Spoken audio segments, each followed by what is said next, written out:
You want answers? I'm as mad as hell, and I'm not going to take this anymore. You want answers? You have offended my family. I think I'm entitled. You want answers? I want the truth. And you have offended a Shaolin temple. You can't handle the truth. Surely you can't be serious. I am serious. And don't call me Shirley. Radical Rant. All right, this kind of a follow-up on talking about the Oregon legislature passing some of our depenalization bills, and I was happening through the Oregonian and found their 7-part story that they put together, a 9-month investigation on the influence of the Mexican drug trafficking cartels, Los Zetas and Sinaloa, that are currently ensconced in this state, that are running pot plantations out in the federal and the state wilderness areas. And this is pretty harrowing stuff. And I'm so grateful to the Oregonian for doing this, for bringing some reality to the people here, both on our side and the other side. Okay, let me start with our side first of all. There's a tendency. There's somewhat of a tendency sometimes to distrust the media when they report on marijuana issues, and it's not unfounded. For years and years and years, we always got the up in smoke, been snuffed out, hazy dream headlines, pop puns from the media who would treat this issue with barely any respect whatsoever. That's changing. That is changing as we are legalizing, as we're getting better mainstream representation. And I believe that these pieces that the Oregonian put together on this are important, because there's people on our side who distrust the media. They're going to see a story like this. Oh, you're sensationalizing. You're trying to make it seem worse than it is, or trying to do this to undermine the political process as far as legalization goes. And I don't think that's the case whatsoever. I think there are people on our side, on the legalization side, who are very quick to come up with defenses for, what might be happening, who fail to recognize some of the serious criminal aspects that are in play here. For example, people, if it's ever brought up about Mexican cartels and grows getting into the medical arena or vice versa, people are quick to jump away and say, that's not happening, that's not happening. But folks, you can't run a gray market alongside a black market and have there not be some sort of interaction at some point, at some level. Now that we got the dispensary bill passed, we might be able to distance that a little bit. But right now it'd be a tough argument to have to try to make and to support. And the reports that are coming in from this Oregonian story are pretty amazing. They talk about some of these plantation owners, pot plantations they're putting up, that the Mexican cartels have basically turned to since about 2005. First of all, in 2005, there were regulations that went into effect in Oregon that made production of methamphetamine harder. So some of the old meth cooks, couldn't get enough Smurfs to get the pseudoephedrine, switched over to growing marijuana because they discovered, and check this out, Rand Drug Policy Research Center in 2010 said that it costs $30 to produce a pound of marijuana out on in the public lands. $30 to produce a pound. You can sell it on the East Coast for $7,000. So a lot of these people turn to growing illegal pot gardens out in the wildlife. And the problem with that, of course, is the damage that these illegal plantations do to our land. Because they're not really concerned about, long term here. They're concerned about keeping it hidden and getting it done and making as much money as they can. They'll go out and terrace areas of the forest, destroying all sorts of natural flora there that are not meant to be disturbed. They'll use all sorts of poisons and traps for the wildlife. They'll use pesticides and herbicides and fungicides. They don't care. They do everything they can to maximize this. And when we fight against them, we don't get to catch the big fish.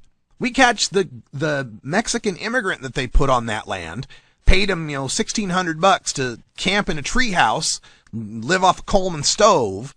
That guy's got nobody to give up, because anybody that ever led him there has a nickname, has some sort of alias, and then when they go to court, they're poor. We end up having to foot the bill for the defense attorney, for the trial, for all the stuff that goes on. And we can't play the snitch game. They won't rat out. They know what these cartels are capable of. Some of this comes up in the story. Let me get to some of these details.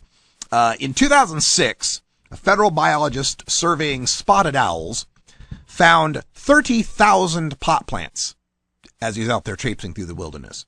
In 2011, bear hunters stumbled across a Wallowa County plantation with 91,000 pot plants, the most ever found in Oregon, with a network of plastic pipes that were draining water from the nearby creek, which is a feeder creek for a trout, for trout and steelhead, basically. So messing up their whole, repopulation and spawning and all that. Police found 500 pounds of fertilizer about 50 feet from the creek. Lovely. That's coming down to our drinking water, folks. And rodent-killing chemicals at 2 base camps. Typical arsenic, rat poison. An officer who spent 3 days at the site saw no wildlife other than 1 deer. Assistant U.S. Attorney Jennifer Martin recounted in a court memo, he neither heard nor saw birds, small mammals, or any other wildlife in this formerly pristine area of wilderness. And also what comes with these cartel grows is violence. In 2010, in Jackson County, Southern Oregon, sheriff's deputies shot and killed a 20-year-old plantation worker when he pointed a loaded shotgun at him. So, he had it coming. At least they say he pointed a loaded shotgun at him. The prosecutors still won't name who the deputies are, though, for fears that the cartels will come after them in retribution. In Eastern Oregon, in 2009, police found 2 men tending more than 1,900 plants on a public land near Vail, Oregon. The workers were armed with a loaded shotgun and a loaded semi-automatic handgun, lived in tree houses, and used a car battery to charge their cell phones. But the other problem that comes along with this is last year, police found only 4 Oregon grows linked to drug trafficking organizations. Not because there's not more out there, but investigators said a big drop in federal spending for the Oregon National Guard helicopter flights is the main reason. The U.S. Attorney Amanda Marshall, Oregon's top federal prosecutor, thinks medical marijuana is cutting into the market, or traffickers have moved into Idaho. Others think the cartels are just moving around the state. And as far as these cartels and what they're capable of, there's another story from the Oregonian, the police on the defensive, that talk about how, and this is right from the piece, federal agencies devote about $10 billion a year and thousands of officers to drug investigations, yet officials at all levels acknowledge they'll never stamp out the problem, only hold it in check. Hold it in check? You got 91,000 plants out there, growing from 30,000 just 6 years before. We used to count pot grows in the thousands, 4 digits. Now we're counting them in the thousands, 5 digits. It won't be long till we're counting them in the thousands, 6 digits. You're not at all holding it in check. This story goes on to talk about Carlos Barragan. Carlos Barragan. He spent 9 years investigating this guy and found out that this guy had better detective work, better surveillance, better intelligence gathering than the cops did. The cops tried to, in one situation, let me see if I can find this one. Pendleton Police Sergeant Rick Jackson had stopped Barragan for a traffic violation as a pretense to search for drugs. Jackson walked up to the car window to introduce himself. That's when the drug dealer, Barragan, said, "Oh, hello, Sergeant Jackson," and began to describe the location of his home. The guy already knew who the cops were, had it all scoped out already. That sent a chill down my spine, the sergeant said. One time they tried to get a low-level dealer to wear a wire. As soon as he wore the wire, he went into the place, showed the guy that he's wearing a wire, turned it off, and they slipped out the back. What else? Oh, a heroin dealer refusing to state who his boss was because of the consequence could be his family getting their head cut off like animals. So he went and did his 5 years instead. He was a dishwasher. Dishwasher went to prison for 5 years.